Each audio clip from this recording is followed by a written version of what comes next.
Muy buenas y bienvenidos a este segmento de entrevistas donde el día de hoy estaremos hablando de primera mano, resolviendo algunas preguntas, mejor dicho, las preguntas más populares que nos hicieron llegar todas las personas que nos están viendo acerca del proyecto del tren Panamá-Chiriquí.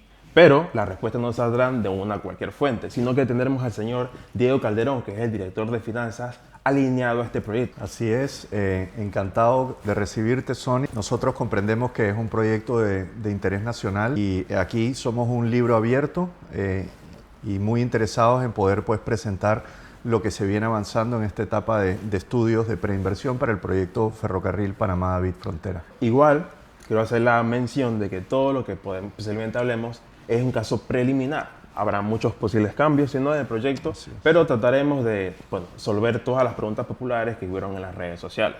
Primera pregunta, señor Calderón. ¿Es verdad que estuviéramos hablando mucho antes de un proyecto de tren Panamá-David, verdad?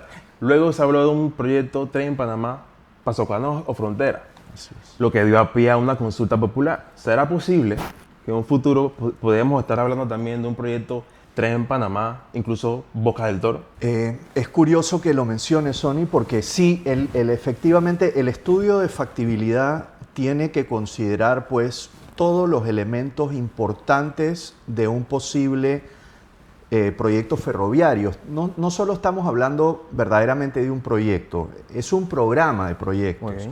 Porque en principio el ferrocarril viene acompañado de una serie de servicios adicionales. Podemos hablar, por ejemplo, de desarrollo urbano, desarrollo inmobiliario, transmisión eléctrica, fibra óptica. Entonces, verdaderamente lo que se va a evaluar son todas las potencialidades en las distintas regiones del occidente del país donde una infraestructura férrea pudiese generar desarrollo económico, desarrollo social, desarrollo industrial. Y naturalmente hay muchísimo interés, especialmente a nivel internacional, por grandes inversionistas, tanto de infraestructura, como de logística, en una posible conexión interoceánica ferroviaria en el occidente del país. Entonces, en cierto modo, siempre y cuando sea factible y genere, digamos, inversión, se genere, digamos, desarrollo social, valdría la pena hacerlo hasta Boca del Toro. Te diría más bien que el estudio de factibilidad tiene que considerar distintos escenarios. De esos escenarios ser considerados y ser positivos, obviamente sí. Pudiesen ser incorporados en alguna etapa del proyecto. Así es. Bueno, señores, ya saben.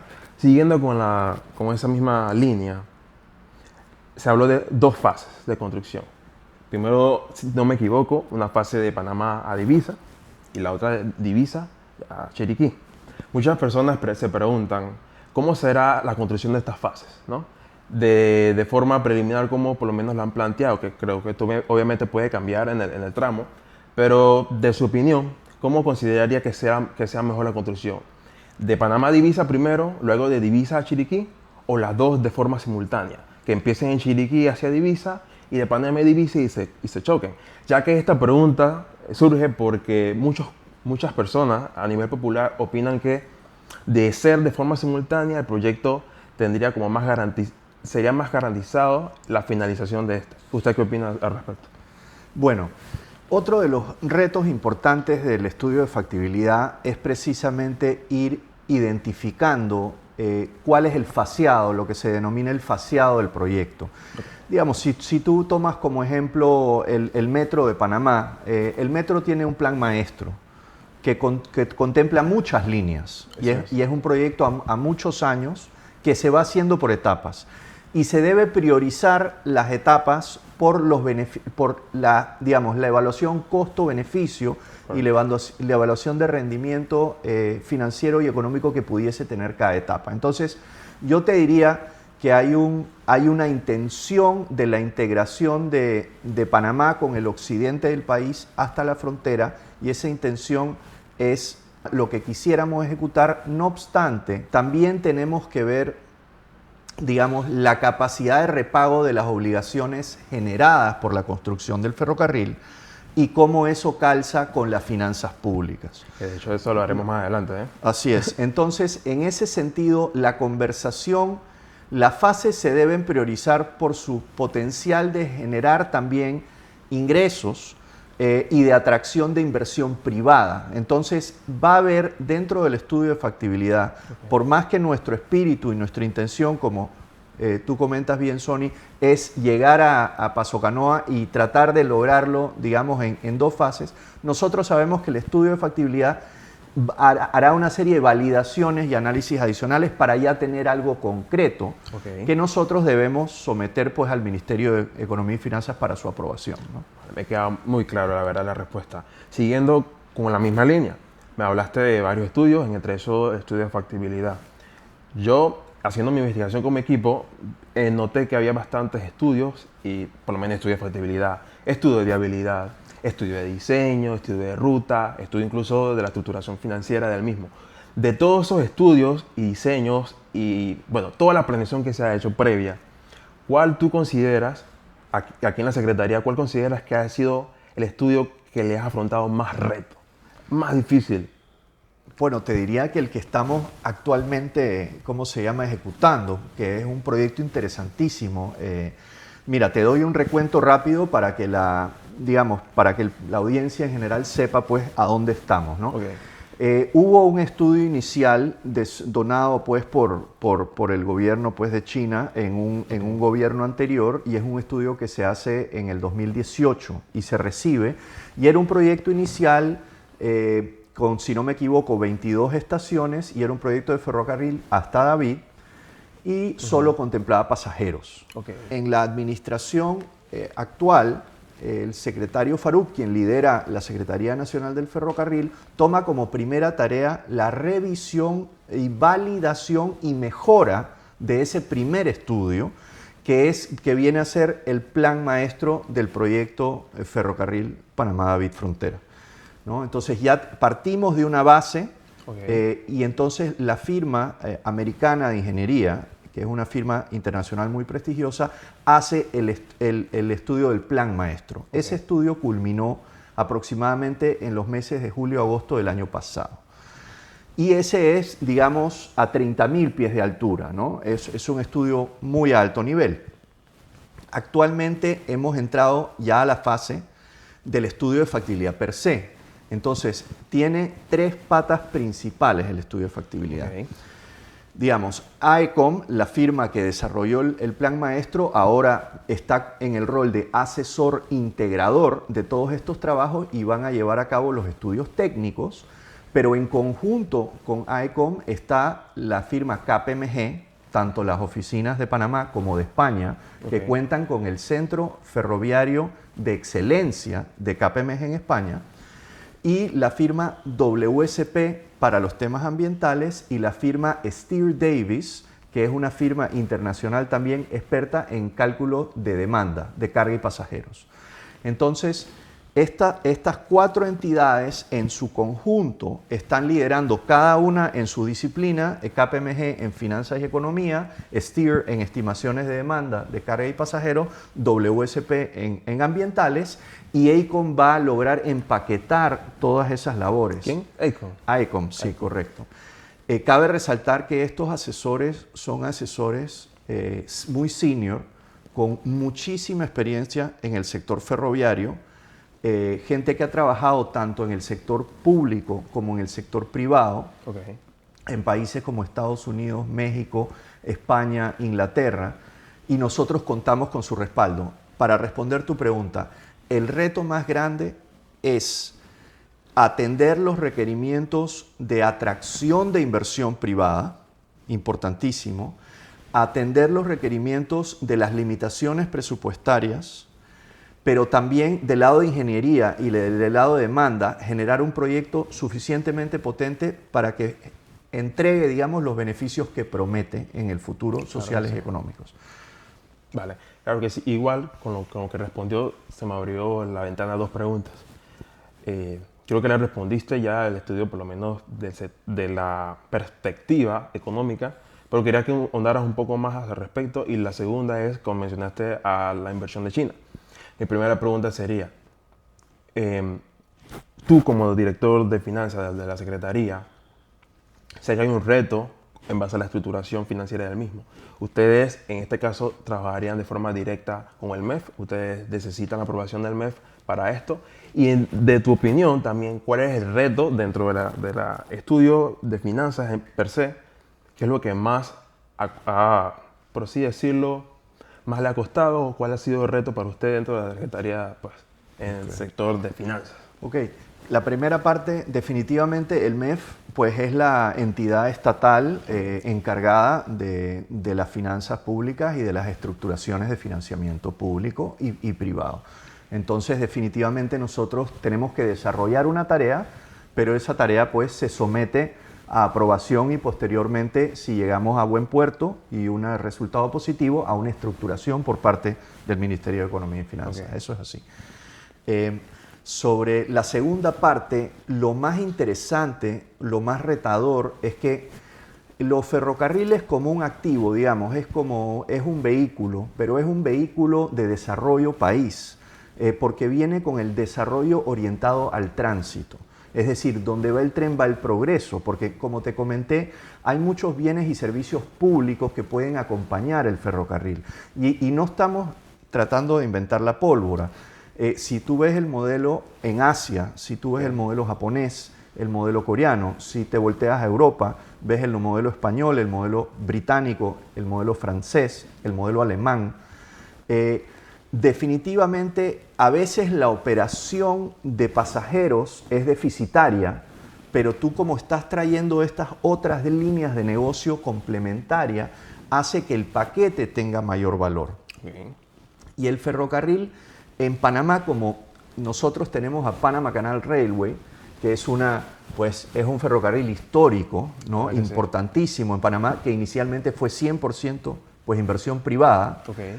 ¿No? Entonces, pero al margen de esa concesión específica, no hay una industria ferroviaria, no hay un conocimiento de la industria ferroviaria, es una industria muy técnica y el impacto sobre las economías, cuando tú le bajas el costo de transporte a los empresarios del occidente del país para que traigan sus productos a Panamá, hace que algunos negocios que quizás antes no eran viables se vuelvan viables.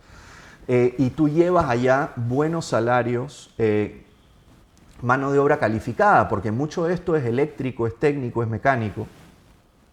Entonces, verdaderamente, el estudio debe desarrollar este escenario disruptivo, que cuál va a ser el impacto del ferrocarril en la economía panameña, con todos esos valores añadidos que hemos visto que se han generado en otras jurisdicciones y que nosotros Entonces, aterrizar esos escenarios disruptivos, pero válidos, que sean realistas, que no sea meramente una promesa o cosas que jurídicamente en Panamá todavía no hay los mecanismos para atenderlo. Okay. Entonces, yo te diría que medir esos posibles escenarios disruptivos es lo más retador. Digámoslo, desarrollo de nuevos negocios, país, ¿no? Eso es la parte más retadora del estudio de factibilidad. Vale. Voy a postergar un poco la pregunta que te iba a hacer de China, porque mencionaste algo muy interesante en la parte de la viabilidad y de lo que se espera de lo que traiga el proyecto de inversión. Muchas personas, de forma negativa, quizás por la ignorancia o quizás puede ser que tengan razón o no, usted esclarezca esa respuesta. Muchas personas creen que no es viable el proyecto porque dañaría, en cierto modo, el trabajo de las personas, por lo menos dejaría mucho desempleo en el aspecto de personas que ya están en el mercado de transporte, dañaría a los que están en el mercado de transporte aéreo, porque la llegada del tren Panamá-David posiblemente dañe esos negocios de esas personas. ¿Usted qué opinión les daría a esas personas para que piensen así o cómo les esclarecería esa respuesta, esa pregunta? No, ¿Realmente el tren Panamá-David dañaría o agregaría desempleo? Mira, yo te diría que esa es una pregunta interesantísima y la hemos conversado, por ejemplo, hasta con la Cámara Marítima panameña. Es súper interesante, pero el ferrocarril, digamos, si el sistema de transporte nacional, multimodal o en todos sus usos, si ese sistema tiene una herramienta más en la caja, si el país tiene una herramienta más para trabajar, entonces yo te diría que suma más de lo que resta. Ahora, naturalmente, hay cosas que van muy bien por ferrocarril. Hay unos tipos de carga que van muy bien por ferrocarril, cuya eficiencia es muy alta, cuyo costo de transporte cae en comparación a aéreo o a carretero. Ok. Y los tiempos también de transporte caen. Entonces, ¿qué tipo de cargas son? Te pudiese mencionar, por mencionarse algunas, cargas de bajo valor pero alto peso, como por ejemplo materiales a granel, ¿no? Minerales, trigo. Que se complicaría en transporte terrestre, digamos. Exactamente. Entonces, yo te diría que hay ciertas cargas que en el tren van a ir mejor y a esos, digamos, a esos agentes o actores de esos sectores se van a venir, por ejemplo, materiales de construcción. El tren es excelente para mover lo que son los materiales. Entonces, y por donde ve el tren suben los valores de la tierra también. Entonces, es como una arma que tiene, es como una navaja suiza que te va impactando de manera doble. Naturalmente, en el tema del transporte de camiones, comparado al ferrocarril, sí hay un impacto, porque el ferrocarril quizás va a tomar las distancias, las rutas más largas, las va a tomar para los productos que son convenientes y eficientes moverlo por ferrocarril, pero entonces los transportistas regionales van a ser los que alimentan las terminales de carga. Entonces quizás si antes el conductor tenía que llevar el camión desde San José, Costa Rica, o desde Paso Canoas, o desde Santiago hacia Panamá, ya él se va a dedicar quizás a moverlo entre la planta de producción o el centro de explotación hacia el sistema ferroviario. Entonces, esos conductores van a tener mayor frecuencia y menores distancias. Entonces, menor costo de combustible y mejor calidad de vida para ellos también, en términos de... Claro. Entonces, sí hay, naturalmente, hay cierto traslape y habrá algunos impactos, pero, como te digo, también viene muchísimo valor y te pongo un ejemplo, turismo. O sea, la atracción turística adicional. ¿Qué le pasa a Santiago si Santiago está a 2 horas? ¿Qué le pasa a David Chiriquí si está a 2 horas y 45 minutos de Ciudad de Panamá? ¿Cuál es la transformación económica de David? Si tú puedes ir a David, ir y venir por el día. Por supuesto que más rápido, más motivación de ir, porque ya no me tuve estas 6 horas, sino, como te digo, 2 horas. Así que la motivación de ir al lugar, pues se incrementa, claro que sí. Así que al final, viendo por esa misma ruta, yo tengo entendido, porque esa pregunta le iba a hacer, nomás que nos adelantamos, que el señor Molino en una entrevista previa había mencionado que tanto turismo, porque sé que hay distintos tipos de trenes, ¿no? El de carga y el de turismo. Uno de personas y uno para la carga que usted mencionaba. Mi pregunta era también si se tiene por así decirlo, un plan maestro, que este ya me lo mencionó, para incrementar las cargas, porque me decía el señor Molino que el tren, por así decirlo, sería más rentable si se enfoca en el punto de carga y no tanto en pasajeros. Así que sería como manejar estas dos cosas, y usted me decía también que las cargas serían para temas de materiales, cargas que sería más complicado de llevar en transporte. Básicamente eso es lo que tendría como el plan maestro de la Secretaría, ¿cierto? No, así es. Y también, mira, entre menos camiones, menos deterioro de las autopistas. Entonces también hay unos ahorros, menos congestión vehicular. Claro que sí. No, definitivamente, históricamente, a nivel de una evaluación de la industria, pasajeros es, en su gran mayoría, deficitario. Son actividades que requieren de un nivel de subsidio del Estado, como es el caso del metro aquí en Panamá, como es el caso del Metrobús. Eso lo tenemos previsto y los análisis arrojarán, digamos, cuál es el tamaño, el valor de dichos subsidios para su operación. Pero carga es muy diferente, o sea, hay operaciones, por ejemplo, yo te digo, la empresa más rentable y más grande del mundo, ferroviaria, es una empresa de carga americana que se llama Union Pacific, está listada en la bolsa americana. Ellos operan más de 36.000 kilómetros de vía férrea. Mira, nosotros estamos haciendo 500 kilómetros y estamos siendo muy cuidadosos. Y para Panamá es un proyecto muy grande. Pero allá están operando 36.000 kilómetros de vía férrea de manera rentable. Esa es la palabra. Al final es rentabilidad, ¿no? Exacto. Entonces, naturalmente hay ciertas inversiones, yo te diría como ETESA. Okay. O sea, hay inversiones de infraestructura estratégica país. Entonces nosotros sentimos que la obra civil, la parte base, es un activo del Estado estratégico. Naturalmente, la empresa privada puede venir, por ejemplo, como un operador ferroviario, que ellos traigan su material rodante, traigan sus trenes, que ellos pongan quizás sus estaciones, que ellos hagan algunas mejoras a la superestructura. Pero es importante pues traer a los operadores internacionales que van a saber el negocio y van a saber sacarle el mejor rendimiento a los activos del Estado para poder después retribuirle al Estado en mayor capacidad los beneficios. Claro que sí. ¿No? Sean beneficios económicos y sociales o sean algunos rendimientos financieros, inclusive con algunos cánones que se pagan pues al Estado, ¿no? Vale, esa es una muy buena anotación. La verdad no tenía entendido, pero sí tenía la idea de que por lo menos en la parte de pasajeros, como no se tiene tanto volumen, por así decirlo, había que recibir parte de subsidio del Estado, pero la parte de carga pues la complementa, digamos. Entonces esto va a funcionar como te dijo, el Metro de Panamá, básicamente para cuando haya discrepancias en el parte de pasajeros, pues se soluciona parte de subsidio. ¿Es cierto esto también? ¿Y qué tanto hay un tope, digamos, para estos subsidios? ¿Aún no se tiene previsto o más o menos una idea de cuántos subsidios se pueden tener?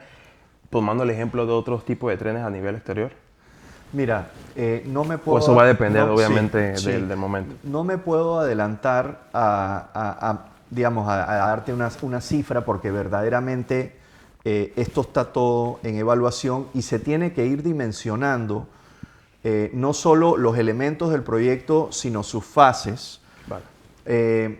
Y va a haber, naturalmente, en el estudio va a identificar un monto de requerimiento de subsidio. El que fuere va a estar identificado. Y el tiempo en que se requiera ese subsidio también va a estar identificado. Así que no tenemos una cifra actualmente, pero la tendremos una vez culminado. Tenemos una entrega a fin de mes, ahora, y tenemos la entrega ya definitiva a fines de junio, a fines del primer semestre. ¿No? Pero habiendo dicho eso, va a estar muy detallado y es un proceso iterativo que nosotros estamos teniendo con el Ministerio de Economía y Finanzas para tratar de llegar, digamos, a algo que sea aceptable. Pues, consenso, por digamos. exacto. Antes de seguir, yo sé que tiene pendiente la pregunta sobre China. Usted nos mencionó de los distintos inversionistas que hay respaldando el proyecto. ¿Usted considera que la polémica que hubo con el tema de Panama Ports y que China y Panamá entraron en una polémica en cuanto a sus futuras negociaciones, etcétera, etcétera, ¿usted cree que China retire o no esa inversión futura, posterior? ¿Y qué tipos de, por lo menos, casos negativos puede traer esto para el proyecto Tren Panamá, David, en caso de China, por ejemplo? Sí, bueno, sobre el caso puntual de Panama Ports, pues yo no puedo emitir... juicio de valor. Sí, yo no puedo emitir opinión, ya que no vengo del lado logístico, ni soy, digamos, abogado. Entonces yo me limito a decir que yo considero que hoy por hoy en Panamá hay vehículos de inversión para proyectos público-privados, como son las asociaciones público-privadas, reglamentadas por nuestra ley de asociaciones público-privadas, que son instrumentos ya modernos que tanto las entidades multilaterales como el Gobierno de Panamá, el Ministerio de Economía y Finanzas, sí ven como vehículos que funcionan bien. Digamos, la estructura de las concesiones antiguas, quizás porque las industrias no estaban tan desarrolladas o por la manera como se dieron los contratos en su momento o por la realidad del país en su momento, quizás hoy por hoy esos contratos de la década de los 90s, 2000 tempranos, en esa época, quizás esos contratos deben ser corregidos. Esa es, digamos, mi opinión. Sobre el tema de la inversión privada, nosotros no estamos considerando inversión de China. Okay. Nosotros, primero que nada, como entenderás, hay ciertas restricciones constitucionales de laborar directamente con otros estados. Ahí claro, hay ciertas limitantes. No obstante, nosotros estamos más bien pensando en un financiamiento y una inversión con entidades privadas. Nosotros hemos tenido, no sé si tú lo sabrás, pero el Reino Unido es uno de los principales, ¿cómo se llama?, entidades que apoya el proyecto. La Unión Europea también, okay. El gobierno de España nos ha ofrecido un apoyo muy robusto. Tenemos unas conversaciones muy interesantes también con la Embajada de Estados Unidos, okay. con el oficial económico. Nosotros pensamos que la inversión debe venir de empresas que pues están alineadas también a nivel regional, pues, y ¿cómo se llama? Y los países con los que Panamá tradicionalmente ha tenido una relación sumamente importante, ¿no? Okay. Entonces, eso es un poco en contexto. Me queda bastante claro, la verdad. Igual, aparte de que, bueno, en el caso puntual de China, no se tiene establecido, por lo menos hay otras que por lo menos complementan, como la Unión Europea, España y todas las que mencioné. Así que estamos, digamos, bien por esa parte. Y yéndonos un poco a la parte de diseño, no sé si me equivoco o me corrigen, estuve observando que va a haber tipo de horarios, ¿no? Se tiene contemplado de forma preliminar que en la mañana viajen pasajeros y de noche sean las cargas. Se ha tenido en cuenta un estudio, por lo menos en el caso de los horarios nocturnos, la seguridad, ¿no? Se puede haber caso hipotético tipo vandalismo, se habla de si hay por lo menos protestas, que vandalicen las cargas del tren, X o Y panorama. Sí. ¿Qué se tiene contemplado en ese aspecto? No, mira, esa pregunta es importantísima, el tema de la seguridad operacional de los ferrocarriles, o sea, lo último que se quiere es pues accidentes, decesos, ¿no? Claro. Esto se tiene que ver desde el foco un poco como lo ve Aeronáutica Civil un poco, ¿no? Es un tema sumamente importante. Nosotros, dentro de los estudios no de factibilidad, nosotros estamos corriendo unos estudios complementarios, la elaboración del marco institucional y regulatorio. ¿Okay? Porque en Panamá, como tú bien comentas, no hay una reglamentación de la seguridad ocupacional de infraestructura ferroviaria afuera de, naturalmente, la ley del metro, que tiene su reglamentación, pero tiene un alcance orientado a la red de metros de la ciudad de Panamá. Aquí tendríamos que pues, ampliarlo a que aplicara para el proyecto de ferrocarril. Así que tenemos como tarea nosotros posiblemente el desarrollo de esa reglamentación que pudiese tener una necesidad de aprobación en la Asamblea Nacional, naturalmente. Nosotros tenemos eso identificado y es un estudio complejo, interesante, y dentro tú comentaste del lado de ingeniería, o sea, del lado de regulación y también del lado de ingeniería, se está considerando el sistema, digamos, tradicionalmente, y te voy a hablar un poco en términos simples para no, como si yo tampoco soy ingeniero, yo vengo de la parte financiera, pero te hablo un poco de lo que es mi entendimiento. Hay distintos sistemas de señalización y de torre de control ferroviario. Correcto. El sistema que tenemos actualmente, que nosotros vemos cierto nivel de accidentes en el ferrocarril existente, ellos tienen el sistema americano, principalmente que se utiliza para sistemas de carga, que no es un sistema tan moderno.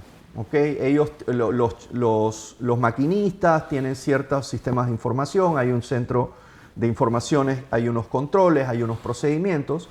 No obstante, si tú miras a países como Japón, como España, como el Reino Unido, ya hay un sistema en Europa, por lo menos el más sofisticado, que verdaderamente te está siguiendo dónde están todas las máquinas en todo momento. Okay. Y si hay una incidencia, pues ya hay una torre de control que automatiza gran parte de los procesos. Entonces, eso tiene que ser muy robusto y se está incorporando esas consideraciones. Okay. Y adicionalmente, en las partes urbanas sí va a haber separaciones físicas.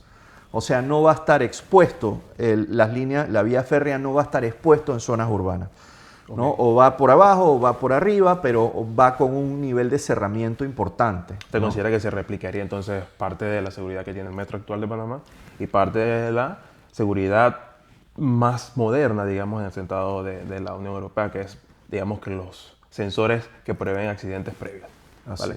Muy buena anotación, la verdad. Ya para ir terminando, vamos a ponernos en un caso hipotético, ¿no? Esto no es real, lo que voy a preguntar, obviamente, sino un caso hipotético para ver cómo usted pues, se visualiza en el caso que usted fuera incluso presidente de Panamá, ¿verdad? No. digamos que en un caso hipotético el tren Panamá-David no va. Dice, no, mira, no va. Pero mira, todos los que usted me habló de las inversiones de la Unión Europea, de España, ellos dicen, mira, aunque el tren Panamá-David no va, yo quiero invertir en Panamá.